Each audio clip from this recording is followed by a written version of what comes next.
I nearly died on an operating table. Yet my family stayed at my sister's engagement party. Months later, when they needed me, I was already gone.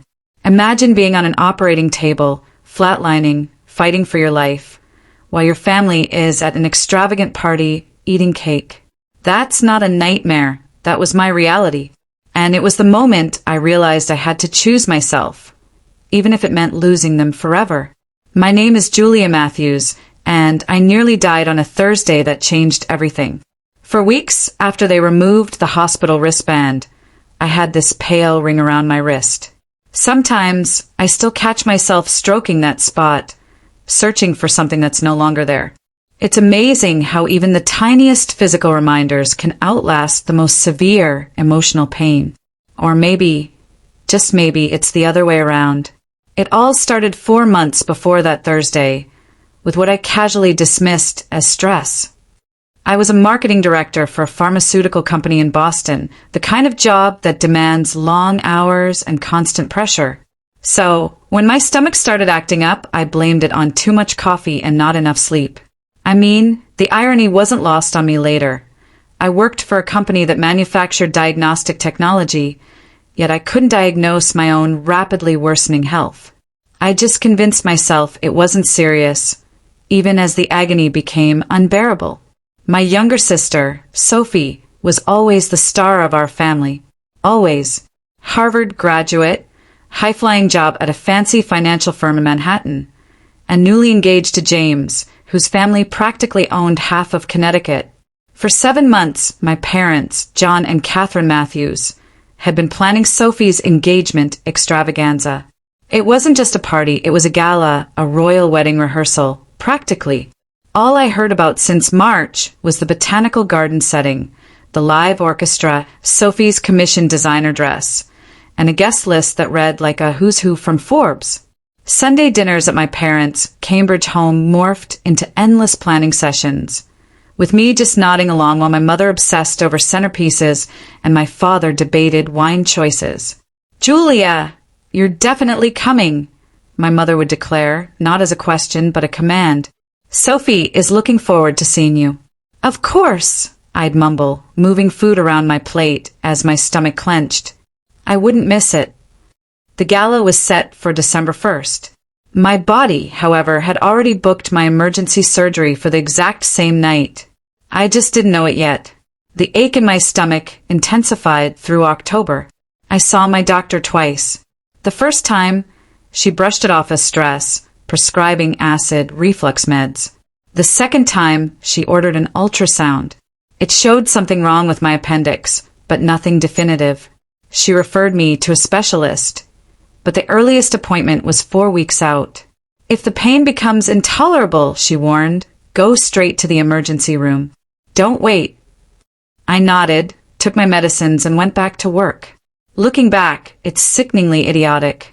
But when you're in that situation, everything seems manageable until it suddenly isn't.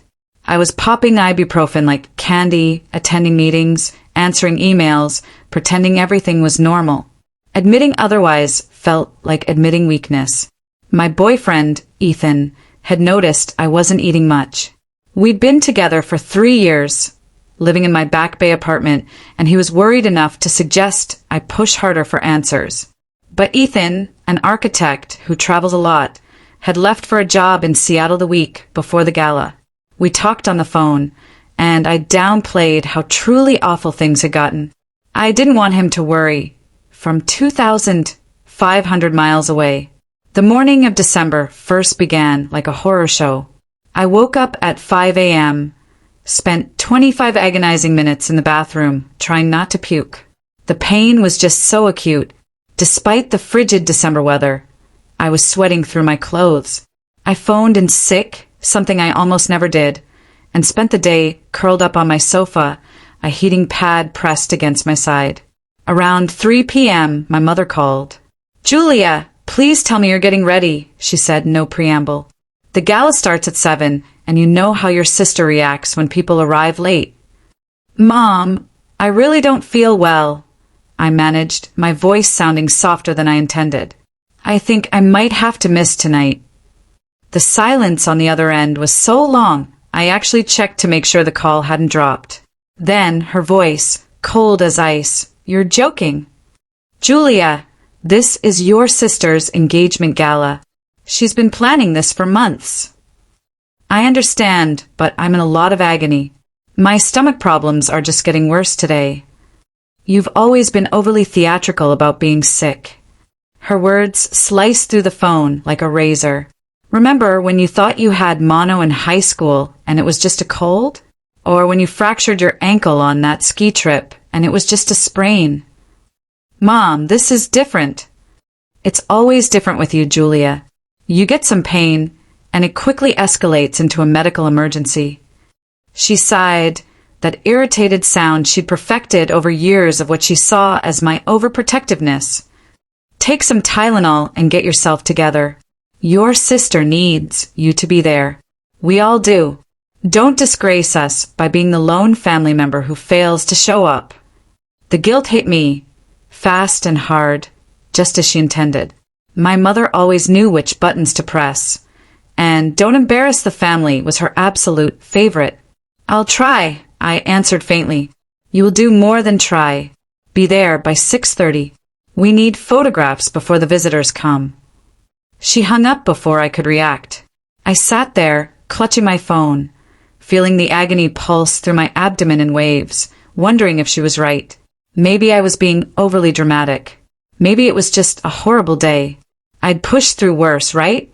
Sophie was my only sibling.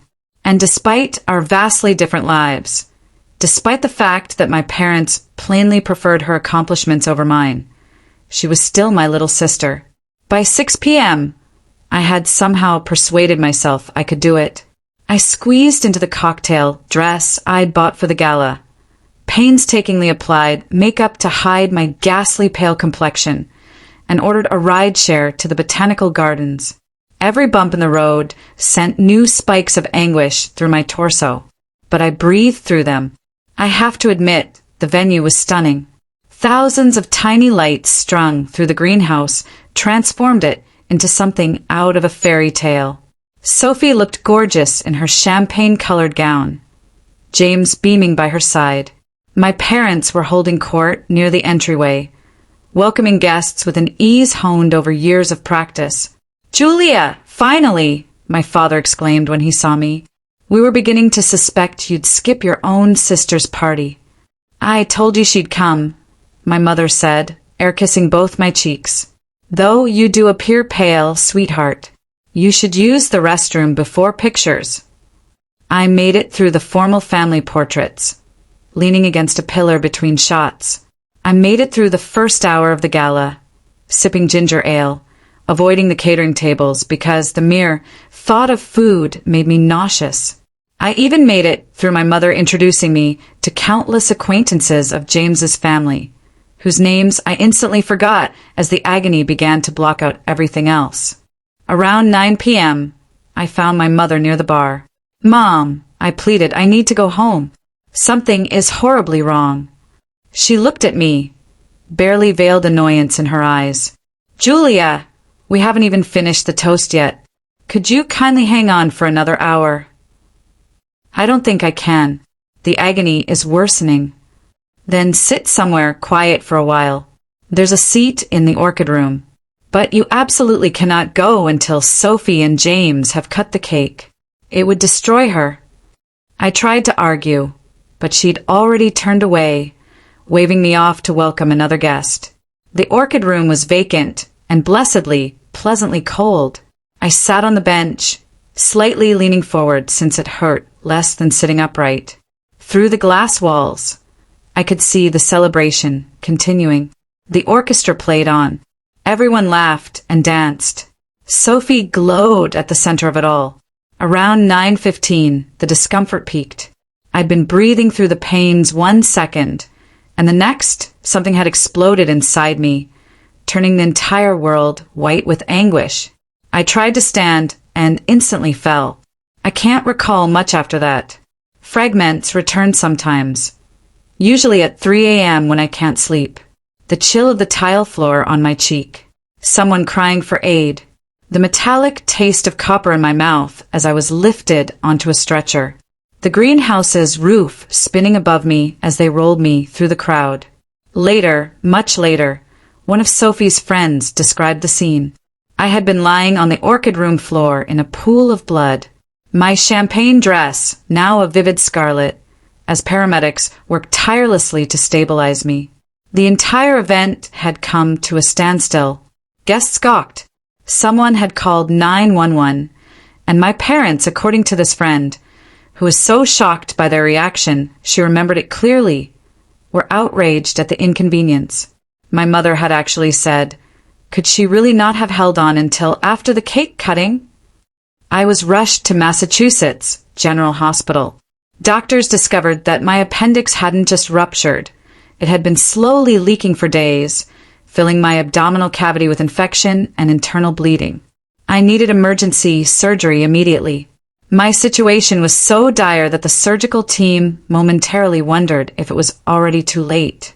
The procedure lasted 5 hours.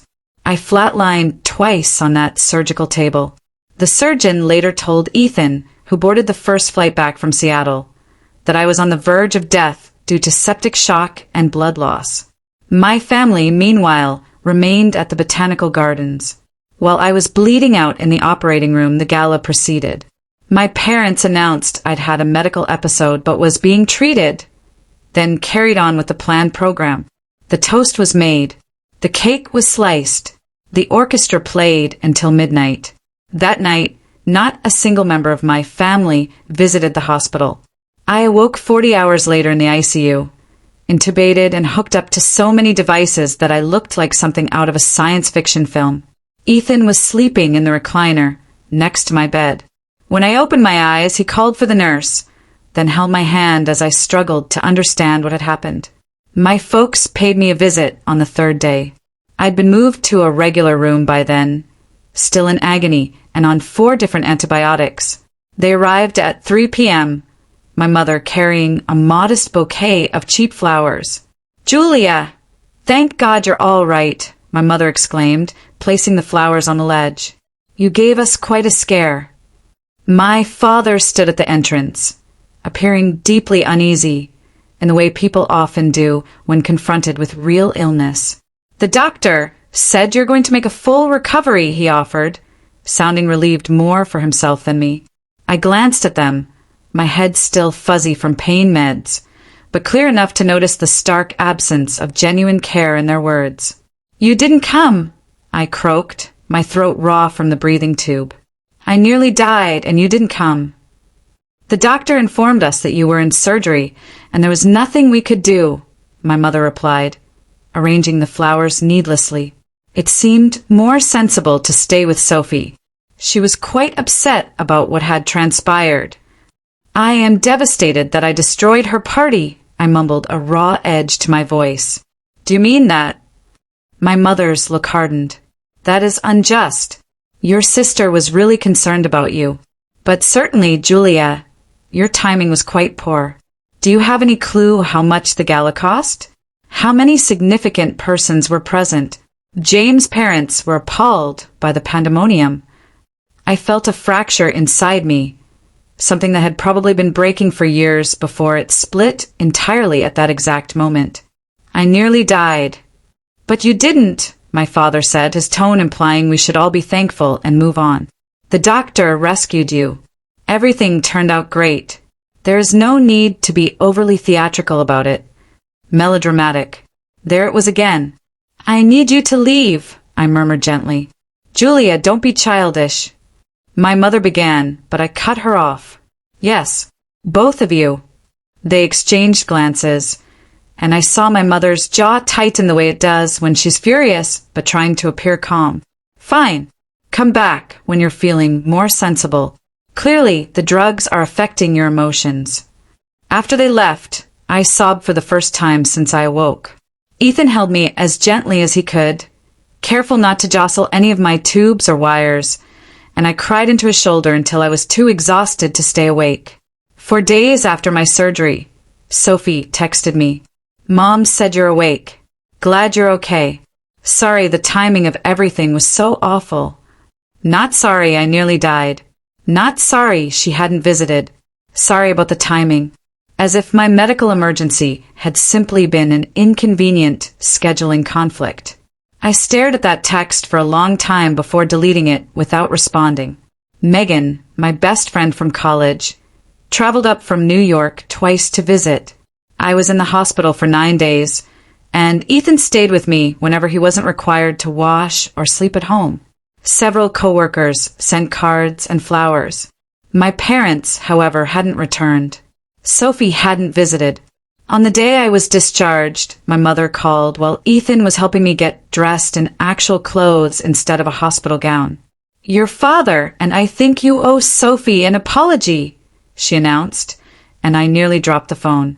"Excuse me." Her engagement gala was intended to be the highlight of her year, Julia, but the entire evening ended up being about you and your medical problems.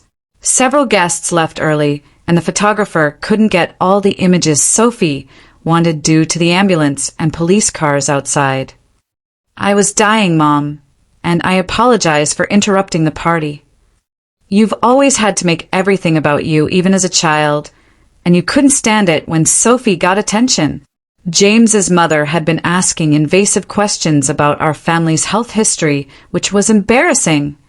The medicine fog had finally lifted enough for me to understand exactly what she was saying, and more importantly, what she wasn't. "You're correct," I said, my voice flat. "And I apologize for nearly dying at an inconvenient moment. It will not happen again." "That is more like it. I'm delighted you are finally being rational about this. We'll invite you around for supper after. You've recovered, and we can all get over this unpleasantness." "Sure, Mom. I'll let you know when I'm feeling up to it." I hung up and glanced at Ethan, who was standing there with my shoes in his hands, his face a mask of absolute wrath. "Did she really just—" he started. I just nodded. "I need you to drive me home. We can talk about it later." Ethan helped me up the stairs, got me settled on the couch with pillows and blankets, made sure I had my medications, water, and everything I might need within reach. Then he sat beside me, careful not to jostle me. "What are you going to do?" he asked. I'd been thinking about that question since my parents' hospital visit, but the phone call on discharge day had crystallized something in my mind. "I'm going to let them go." "What do you mean?" "I mean, I'm done. Done with my parents, with Sophie, with everything. They've shown me exactly where I rank in their priorities, and I'm tired of pretending it doesn't matter." Ethan squeezed my hand. "I support whatever you decide. But are you certain? These are permanent decisions, Becca.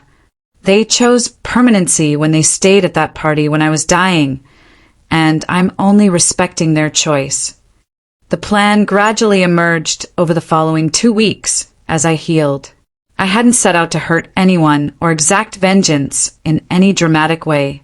Instead, I decided to remove myself from their lives as cleanly and completely as possible, like removing a tumor. I started small, refusing to respond to my mother's texts and calls. When she complained to my father, who then called me, I answered once to tell him I was busy with recovery and would contact him when I was ready. For weeks after my surgery, Ethan and I went to Colorado to celebrate Thanksgiving with his parents, who had shown more concern about my health in one phone call than my own family had shown throughout my entire ordeal. I ignored my mother's increasingly irritated messages demanding to know where I was and why I'd missed dinner without informing anyone. Christmas was the real test. My family had a tradition of gathering at my parents' house on Christmas Eve, a formal affair that had been sacred in the Matthews household for as long as I could remember. My mother called me 2 weeks before Christmas to confirm my attendance, but I let it go to voicemail. Then I blocked her phone number, as well as my father's, Sophie's, and the handful of relatives who had begun contacting my mother on her behalf to inquire as to why I was being so difficult. The silence was immediate and complete. No calls, no texts, no emails. I had made myself unreachable. Ethan asked me several times if I was sure about the decision, and I was. For the first time in my adult life, I felt light, free from the constant weight of their expectations and disappointments pressing down on me. I changed my phone number in January and hadn't given the new one to any family members yet. In February, I moved to a different apartment in Brooklyn that no one knew the address to. I blocked them on social media. I changed my emergency contact information at work and with my doctors. And by March, I'd effectively vanished from my family's life. I heard from Megan, who'd run into an old family friend, that my parents were initially confused, then annoyed and finally bewildered by my absence. Apparently, they'd driven to my old apartment building only to be told by the landlord that I had moved and left no forwarding address. They seem to think you've had some kind of breakdown, Megan told me over coffee. Your mom was asking if I knew where you were, if you were okay. She seemed worried about how it looked that her daughter had disappeared. She's not worried about me. I corrected her, my voice firm. Megan carefully observed me. You really think you can keep this up forever? I don't know about forever, I said, but I can keep it up as long as I need to. The fact was, I felt better than I had in years. My work had improved since I wasn't continually distracted by family problems. My relationship with Ethan had deepened because I wasn't using him as an emotional buffer against my parents' criticism. I'd even started running again, gradually rebuilding the strength I'd lost. And I'd taken up painting, which I loved in college, but had abandoned because my mother thought it was a waste of time. 9 months passed like that. Then, in late July, I was at a conference in New York when I ran into one of James's cousins in the hotel elevator. She recognized me right away and launched into a sympathetic speech about how awful everything must be with my father and how she hoped he would recover quickly. After 9 months of peace, autonomy, and freedom from the constant judgment I'd lived under my entire life, her words hit me like a physical blow. My father had suffered a heart attack. I stood there, utterly disoriented. I'm sorry, what happened to my father? Her face slumped. Oh God, you don't know? I assumed your family must have informed you. Informed me what? Your father had a heart attack 3 days ago and is at Mount Auburn Hospital. I just assumed you'd be there, or that someone would have called you. I got off the elevator on the wrong floor and spent 10 minutes in a hallway alcove, staring at my phone. Of course, they had tried to reach me, but I'd blocked all their numbers months ago. I was completely unreachable. The question was whether I cared. I called Ethan, still in New York. Do you want to see him? Ethan asked. He's my father. Regardless of everything else, he's still my father. Ethan quickly heard the tremor in my voice. Or do you feel you should see him? He clarified. Because those are two very different things, Becca. I thought about that hospital room 9 months ago, about my parents arriving on day 3 with those grocery store flowers, about my mother telling me I owed Sophie an apology while I was still recovering from nearly dying, and I admitted it out loud. I don't want to see him. I stayed in New York for the rest of the conference. I checked the news briefly and found a small article mentioning John Matthews, a prominent Boston attorney who had suffered a cardiac episode but was in stable condition. I put my phone away and went to dinner with colleagues. I was happy that my father had survived, but I hadn't called them. A week later, I found a follow-up piece stating he'd had an emergency stent placed and was stable despite significant cardiac damage. In September, nearly a year after the gala that almost killed me, I was at a restaurant in Cambridge with Ethan, celebrating my promotion to senior director. I looked up from my menu and saw Sophie standing 3 tables away. She saw me at the exact same moment. Her face went through a rapid series of expressions: surprise, confusion, then pure anger. She excused herself from her dinner companions and walked directly to our table. Julia! Her voice was sharp enough to cut glass. Where the hell have you been? I set down my menu carefully. Sophie, nice to see you. Nice to see me? Are you kidding? She kept her voice low, conscious of the other diners, but her rage was palpable. Dad had a heart attack, and you couldn't even be bothered to pay him a visit in the hospital. You blocked all of our phone numbers, so I didn't even know he had a heart attack. Mom and Dad have been searching for you for over a year. You cut us off completely, as if we meant nothing to you." Her hands were shaking. "What is wrong with you?" I looked at my sister, this person I'd grown up with but barely recognized anymore. I felt nothing but a distant sort of sadness. "I nearly died, Sophie, on an operating table, while you and Mom and Dad were at your party eating cake." "That's not fair. We didn't know how serious it was. The ambulance said you were stable." I flatlined twice during surgery. The doctor said I came within minutes of dying, and no one from my family came to the hospital that night. I kept my voice steady, measured. "You texted me days later to apologize for the timing." Sophie flushed. I didn't know what to say. "It was awkward. It was awkward." I repeated, a bitter laugh escaping me. "My near-death experience was awkward for you. You're being unfair. Mom and Dad came to see you." 3 days later, I reminded her, after calling me melodramatic and suggesting I'd ruined your party on purpose. I picked up my water glass, just to do something with my hands. "You want to know what's wrong with me?" "Nothing. For the first time in my life, nothing is wrong with me. I'm well and happy, and I have people around me who truly care whether I live or die." "We care," Sophie persisted, but the words sounded hollow, empty. "You worry about how my absence affects you. That's not the same thing." "So what? You're just never going to speak to us again? You're going to pretend you don't have a family?" "I'm not pretending anything. I'm simply choosing not to maintain relationships with people who've demonstrated that I don't matter to them unless I play the role they want me to play." Sophie stood there for another moment, her mouth opening and closing as if she wanted to say something else, but couldn't find the right words. Ethan reached across the table and squeezed my hand. "Are you okay?" he asked. "Yeah," I said, surprised to find that I meant it. "I really am." The final piece came 3 months later in November, almost exactly a year after the gala. I was at my apartment when someone buzzed from the lobby. The doorman called up to tell me that Catherine Matthews was there and wanted to see me. I almost told him to send her away, but something in his voice, some note of concern, made me pause. "Is she all right?" I asked. "She seems quite distressed, Miss Matthews. She's been crying." I told him to send her up, and I waited by the door of my apartment, arms crossed, defenses fully raised. My mother looked smaller than I remembered, older. Her lipstick was smudged from weeping, and she was gripping her purse like a lifeline. "Julia!" Her voice cracked on my name.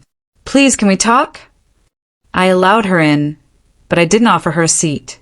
We stood in my entrance, 2 feet away, but worlds apart. "Mom, what's wrong?" "It's your father. He had another episode yesterday. They don't think he has much time. His heart is failing." The shock was sudden and disorienting. I assumed he'd recovered. The article said he was okay. He wasn't managing his medicine properly. He resumed working too many hours. I stood in my apartment, gazing at my mother, weeping, trying to find any emotion in what she'd just told me. "His heart is weakening." She started crying in earnest then. "Julia, please. He's begging for you. He wants to see you before."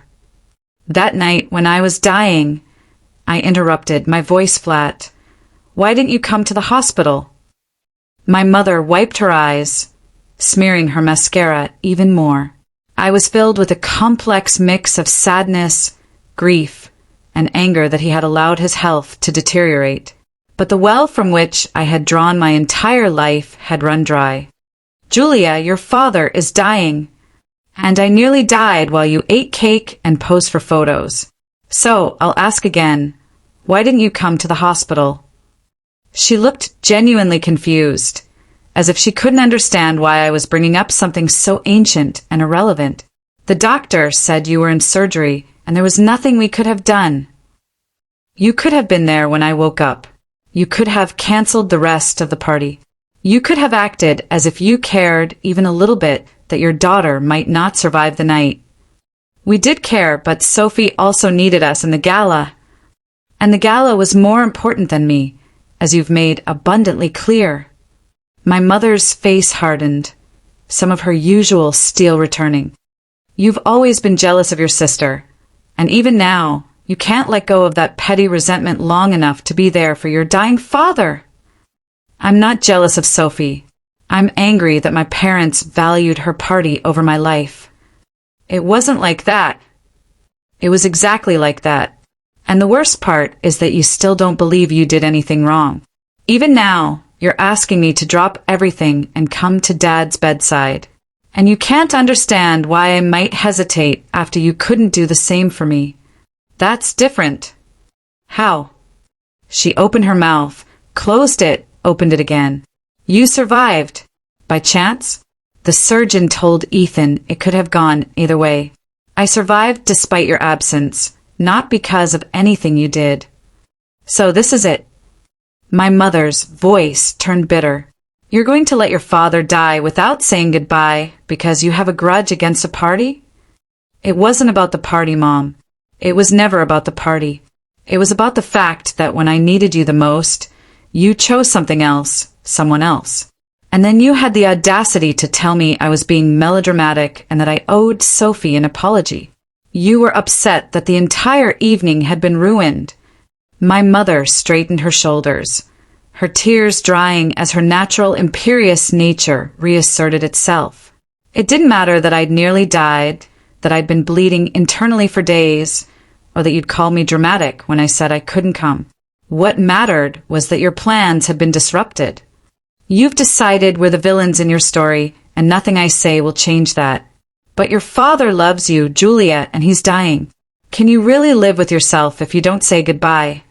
I pondered that question for a long time. The answer surprised me with its clarity. Yes, I said. I can. Since I had already said goodbye when I woke up in the ICU and realized none of you cared enough to be there. Anything else would be repeating myself. You'll regret this maybe, but it'll be my sorrow, not yours. My mother departed without saying anything else. I watched from my window as she got into her car and drove away, waiting for the guilt or grief to hit me. But it never did. My father died 3 days later, according to an obituary in the Boston Globe. The service was held at a church in Cambridge, with speeches from colleagues and family members. I read the whole thing, sitting at my kitchen table, drinking coffee and feeling utterly disconnected from the entire narrative. Ethan was worried about me. Are you sure you're okay? It's normal to have complicated feelings about this. I'm sure, I replied. I'm sad that he's gone, but I'm sad the way I'd feel about any person dying, not about losing my father. I looked up at him. Does that make me a bad person? No. Sophie somehow got my new phone number, most likely from a mutual contact or an old colleague, and left a voicemail after the funeral. I listened to it once. She was sobbing, calling me heartless and cruel, accusing me of killing our father with my selfishness by not being there when he needed me the most. I erased the message without answering, and the months that followed were quiet. I pushed myself into work, got engaged to Ethan that spring, and began planning a modest wedding for just close friends. I was creating a life that left no room for the family I'd been born into. A year after my father's death, nearly a year and a half after the gala, I was walking through Boston Common when I saw my mother sitting on a bench alone, feeding pigeons from a bag of breadcrumbs. She looked so diminished that I almost walked past without recognizing her. I developed a simple response for people who asked about my family. We're not in contact. I sat alongside her, keeping a careful distance, and asked her how she was. She looked up as I approached, and our eyes connected. I saw her register who I was, her face going through a dozen micro-expressions before landing on something that looked like resignation. I'm okay. Her voice was quiet, lacking its usual sharp edges. How are you? I'm well, I said. I got engaged. Congratulations, she said automatically and without inflection. To Ethan. Yes. We sat in silence for a while, watching the pigeons fight over breadcrumbs. Your sister got married last month, my mother finally said. Small ceremony, just family. So, what's left of it? I hope she's happy. She is. James treats her well. Another pause. She occasionally asks about you. Does she? She feels bad about what happened. About everything. She should. My mother turned to look at me then. Really look at me. Do you hate us? The question hung in the air between us. I considered lying, saying something diplomatic, but settled on the truth instead. No, I don't hate you. I just don't need you anymore. That's worse somehow. She laughed, but it sounded more like a sob. Hate would at least mean we still mattered to you. You had a choice, Mom. Every single day, you had a choice about how to treat me, prioritize me, and show up for me. And every single time, you chose something else, someone else. Eventually, I stopped waiting for you to choose me. I chose me. You chose you because I'm your mother, and choosing me would have meant acting like it. She crumpled the empty bread bag in her hands. Your father had asked for you before he died. Did you know that? Not just that night when I came to your apartment.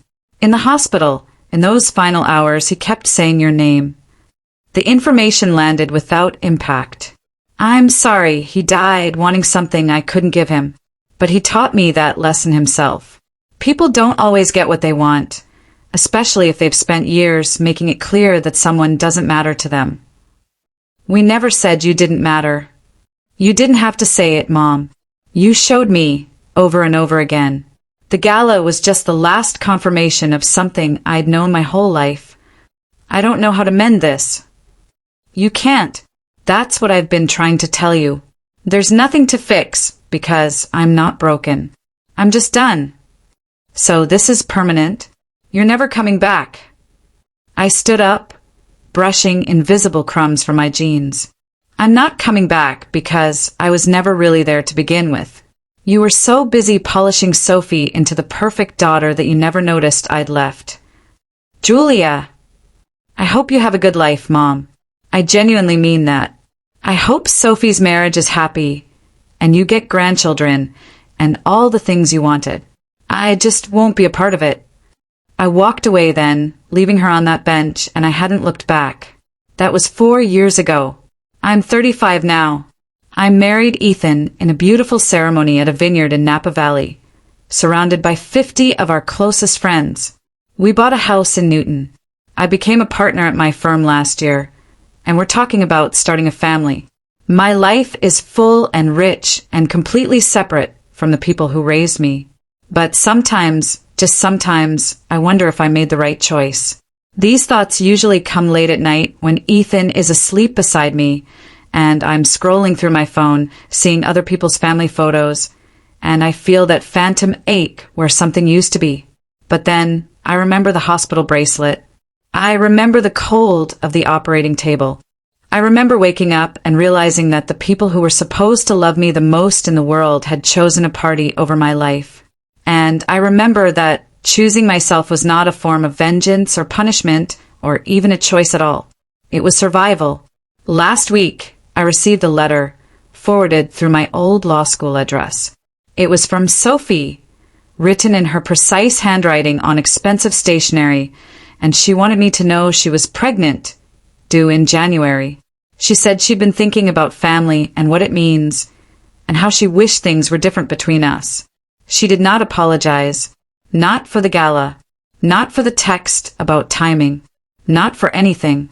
She just said she hoped that the baby could be a fresh start for all of us.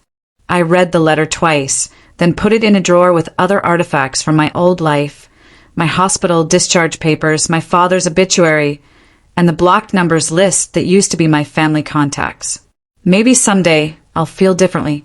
In the years since I nearly died on that operating table, I've learned that you can't force people to care about you or make them prioritize you. Maybe someday the anger will subside, and I'll be able to meet my niece or nephew, but most likely not. You can't persuade them that you're important when they've already decided you don't. What you can do is accept who they are and what they're capable of giving you, and then decide if that's enough. For me, it wasn't, so I chose silence, absence, removing myself from an equation where I was always going to be the variable that didn't matter. Ethan asked me the other night if I ever regretted ghosting. We were cooking dinner together, moving around our kitchen in the synchronized way of people who've learned each other's rhythms, and he asked the question casually, as if he'd been thinking about it for a while. Do you ever wish you'd given them another chance? After your father died, when your mother contacted you, or now, with Sophie's baby? I considered it while chopping vegetables for the salad. No, because another chance implies they deserved a first chance and squandered it, but they had hundreds of opportunities. Every day of my upbringing, every moment they decided to neglect me, favor Sophie, or make me feel like I was asking for too much by simply existing. The gala wasn't the beginning. It was just the conclusion. You don't believe people can change, he pressed gently. I believe they can, but I'm not sure my family wanted to. They wanted me to go back to accepting whatever scraps they were willing to offer and being grateful for it. I set down the knife and turned to face him. I'm happier now than I've ever been. Doesn't that tell you something? He drew me into a hug, careful and gentle, just like he'd been that day in the ICU. It tells me you made the right choice. And most days I absolutely believe that. But there are still moments when I see a mother and daughter shopping together and laughing. Or I watch a family reunion video on social media. Or I hear someone casually mention Sunday dinner at their parents' house. And I feel the loss of something I never really had, but always wanted. I mourn for the family I should have had. The parents who would have rushed to the hospital and held my hand through the fear. The sister who would have canceled her party to be with me. My body has this amazing ability to survive trauma and heal itself, even when the damage appeared catastrophic. I like to think I've done the same thing emotionally. The trauma of being unloved by the people who were supposed to love me unconditionally nearly destroyed me. But I cut out the infected parts, gave myself time to heal, and rebuilt something stronger in its place. My phone has been silent for 4 years. No calls from blocked numbers. No letters except Sophie's pregnancy announcement. No surprise visits or dramatic confrontations. They'd finally realized that I meant what I said, that I wasn't bluffing, throwing a tantrum, or waiting for them to grovel enough to earn my forgiveness. I was simply done. Here's the thing about being done. It's not dramatic. It's not vengeance. It's not even particularly satisfying in the way you might expect. It's just peace. I don't lie awake at night fantasizing about scenarios in which they finally understand what they did to me. I don't fantasize about them suffering the same way I did, learning through their own pain what it's like to be abandoned when you need someone the most. I suppose my father's heart attack gave them a taste of that. My mother reaching out to me in desperation. My phone remaining silent, her having to accept the fact that I wasn't coming no matter how much she needed me to. But I didn't orchestrate it. I didn't plan it. And I didn't even feel particularly vindicated when I found out about it later. I just felt nothing. And maybe that's the true revenge, if you want to call it that. I've grown entirely apathetic to whether my family suffers or flourishes, struggles or succeeds, lives or dies. I don't hate them enough to hurt them, but neither do I love them enough to rescue them. When I get pregnant and hold my child for the first time, I know I'll think about my parents, how they failed me, and how I'll work every day not to fail my own children. Strangers who happen to share my DNA and last name in my childhood home, but strangers nonetheless. Ethan and I are currently trying for a baby. I'll teach my children that they matter, that their pain is real and valid, that when they say they're hurting, I'll believe them instead of dismissing them as dramatic, that no party, event, or social obligation will ever be more important than their well-being. And I'll do all of this without ever meeting their grandchildren. Perhaps this makes me cruel. In the future, my children may wonder why they don't have grandparents on my side. And I'll have to explain that sometimes love isn't enough, that sometimes biology doesn't trump boundaries, and that the healthiest thing you can do is walk away from people who hurt you. But I believe they'll understand because I'll raise them in a home where understanding comes naturally, where their feelings are respected, and where they never have to choose between being hurt. The other day, I was cleaning out my closet and discovered the champagne-colored dress I'd worn to the gala, the one that had been ruined with blood.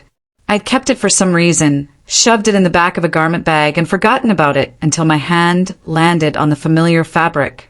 I pulled it out and looked at it for a long time. The stains had set permanently, dark, rust-colored patches across the silk. It was unwearable, unsalvageable, and I threw it in the trash without hesitation. Some things can't be cleaned, repaired, or made beautiful again. Some damage is too fundamental, too deep, and the only option is to let it go and move on to something new. That dress isn't a metaphor, but maybe it is. Either way, it's gone, and I'm still here. I'm still here, living a life that my family will never see, creating a future they will never know, and becoming a person they will never truly understand. And I'm fine with that. In fact, I'm happy, because choosing myself gave me the freedom to become someone I actually enjoy. So no, I don't feel guilty. I don't lie awake at night, wondering if I should have tried harder, forgiven more readily, or given them the chances they never deserved. I simply move on. My life is proof that you can not only survive, but even thrive when you are unloved by your family. They wanted me to need them, and they expected me to eventually miss them enough to forget what had happened. But you can construct something greater from the debris of shattered relationships and unmet expectations. All you have to do is be willing to let go. I let go 4 years ago on an operating table when I flatlined twice and no one from my family noticed. And I've been free ever since. Make this long description into short description of 60 seconds clip and make it interesting so views are bound to click. The link below given in short clip and open end, so views click to watch full long video in the end at a line that to. Watch full video, click below, and end will shock you, and don't add any IND of headings in it.